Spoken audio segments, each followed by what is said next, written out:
প্রথমে দিলাম একটু ভাত, এরপরে তার উপরে দিয়ে দেবো একটু লঙ্কা আর একটু লেবু।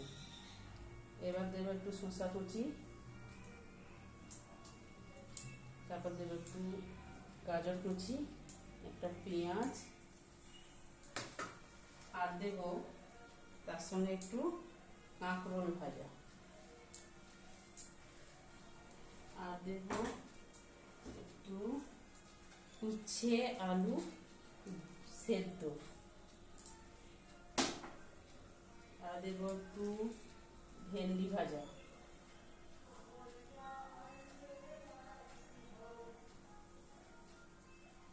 আর দেব একটু ঝিঙে পোস্ত।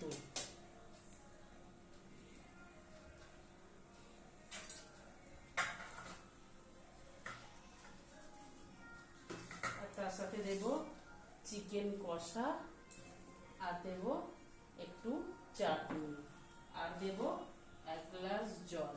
ভিডিওটি ভালো লাগলে লাইক, শেয়ার অ্যান্ড কমেন্ট করবেন।